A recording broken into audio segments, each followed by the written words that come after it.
Olá, boa tarde. Começa agora mais um Redação Regional, programa produzido por alunos da Faculdade de Artes e Comunicação da Unisanta. Em São Vicente, o que poderia ser um protesto pacífico com o objetivo de trazer melhorias para a população se transformou em vandalismo e o resultado trouxe somente prejuízo. O trânsito na Ponte dos Barreiros, que dá acesso à área continental de São Vicente, só foi liberado às 3 da manhã. A polícia foi obrigada a fazer um bloqueio no caminho para proteger a população dos atos de vandalismo.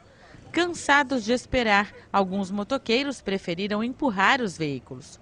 Houve tumulto em vários bairros da cidade. Cerca de 30, 40 não é manifestantes, eram vândalos mesmo. Eles tentaram invadir aqui para depredar e a gente se posicionou e iria utilizar a força, né, gás de pimenta, tonfa, e não chegaram a entrar, não deixamos. Tinha reivindicação, não é por conta de passagem de nada, simplesmente se posicionaram aí, começaram a gritar, ofender, falar palavrão.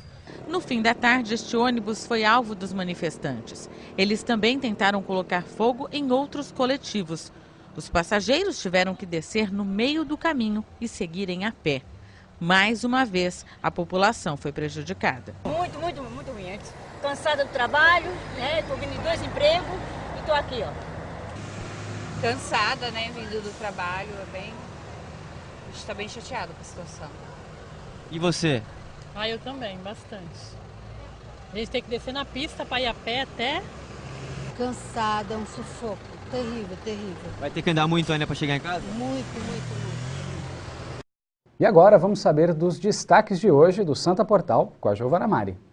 Boa tarde, Renan. A Prefeitura irá criar nos próximos dias a Comissão Municipal de Transportes, que reunirá representantes do poder público e da sociedade, incluindo estudantes, para a tomada de decisões relativas ao setor. A proposta está em detalhamento final e será oficializada nos próximos dias por meio de publicação no Diário Oficial. O anúncio foi feito nesta quarta-feira pelo prefeito Paulo Alexandre Barbosa durante coletiva de imprensa. Para mais informações sobre o assunto, acesse santaportal.com.br. Uma audiência pública foi realizada ontem à noite na Câmara de Santos para discutir propostas e ideias para o Carnaval do ano que vem.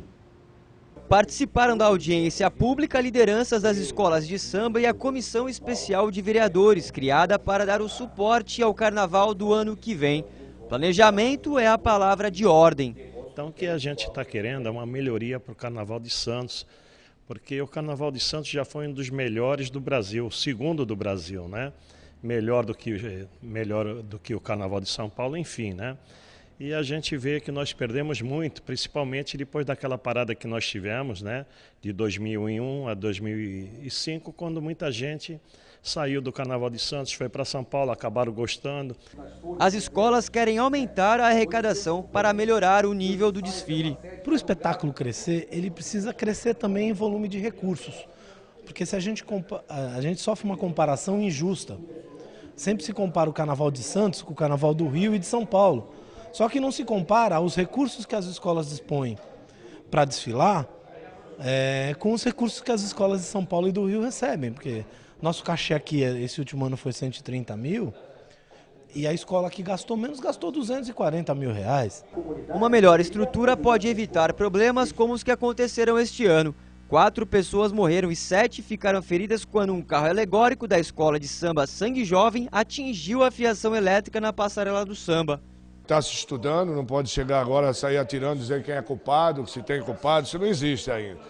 Deixar as coisas rolar com calma, sabe, uma hora a coisa termina aí, mas o carnaval ele tem que andar, a vida tem que andar, sabe, e se preparar para esse tipo de acidente ou incidente não acontecer jamais. Um sítio arqueológico próximo à igreja do Valongo pode mudar os rumos do VLT em Santos. O Ministério Público já foi acionado e o arqueólogo que coordena as escavações ainda não liberou o parecer técnico para a obra. Essas fotos foram tiradas recentemente pelo arqueólogo Manuel Gonzalez. Com as escavações foram descobertas 250 ossadas no local. Segundo ele, no século XVIII, era comum pessoas serem enterradas ao redor das igrejas. Na Europa, quando teve a grande peste que dizimou milhões de pessoas, eles proibiram o enterramento nas igrejas, porque eles acreditavam que isso estava, claro, levando a peste para todos os fiéis, para todas as pessoas. E, inclusive, na Europa, eles obrigaram a retirada, né, desses sepultamentos todos e que fossem colocados no local. Por exemplo, em Paris, para quem conhece a história, foram criadas catacumbas, né, a 200 metros de profundidade, com quilômetros de corredores, onde esses ossos foram. Quando veio para o Brasil essa determinação, que também era para parar de enterrar e retirar os ossos, inclusive teve uma revolução na Bahia chamada Cemiterada, em 1836. E com toda essa revolução que aconteceu no Brasil, parou de se enterrar, aí eram criados cemitérios extramuros, né? Essa denominação veio justamente da Europa, porque antigamente eram cidades muradas, só que aqui em Santos não eram cidades muradas. Aqui em Santos, por exemplo, quando veio essa determinação, não foram retirados todos os ossos.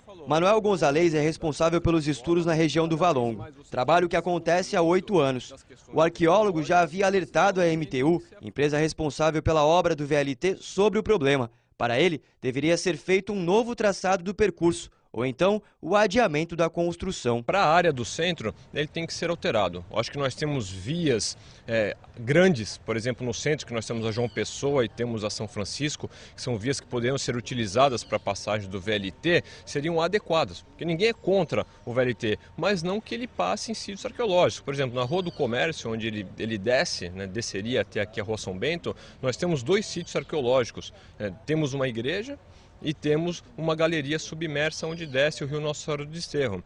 Ignorar essa importante parte do passado de Santos talvez não seja um bom caminho. Nós temos, claro, pessoas importantes, alguns freis importantes, inclusive que morreram em São Paulo e depois vieram para cá para serem sepultados, mas por enquanto ninguém de grande expressão, mas quem sabe nós não possamos encontrá-los. Há alguns meses, eram as caveiras que estampavam camisetas, sapatos e casacos. Agora é a vez das corujas. Pelo jeito, o corujismo veio mesmo para ficar. E isso não apenas em forma de estampa. A coruja, que simboliza sabedoria e, em algumas culturas, a ligação com o mundo espiritual, chegou discreta e foi tomando conta do mundo fashion. Criativas e divertidas, invadiram as estampas de todas as roupas, virando o hit das fashionistas de plantão. Chegou com tudo também nas passarelas da Burberry e Jason Wu, onde se tornou o logotipo oficial de seus acessórios. A equipe santista de canoa havaiana Poseidon tem no próximo fim de semana mais uma competição nacional importante. Entre sexta e domingo, os atletas vão disputar a segunda etapa do Aloha Spirit em Cabo Frio, no Rio de Janeiro.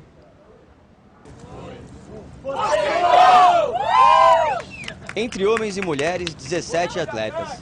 Em março, na primeira etapa em Ilhabela, a equipe feminina conquistou o 4º lugar. Valéria é uma das mais experientes do grupo.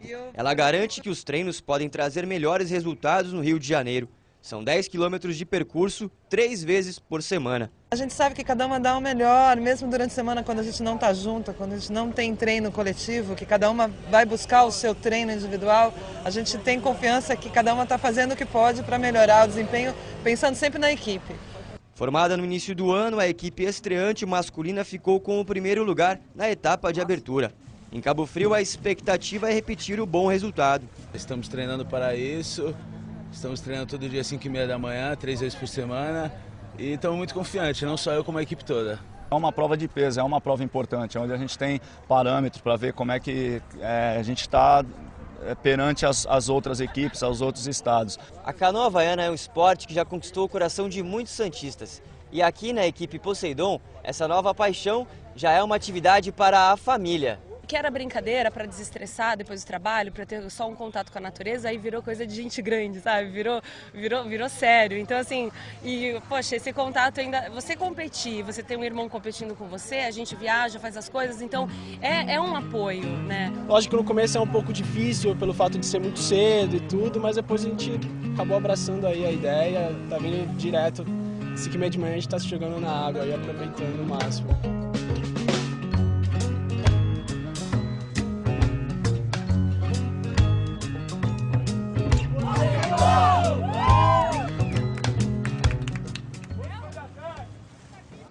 E o Redação Regional fica por aqui. Nós voltamos amanhã, às 1h15. Até lá. Boa quinta-feira para você. Tchau.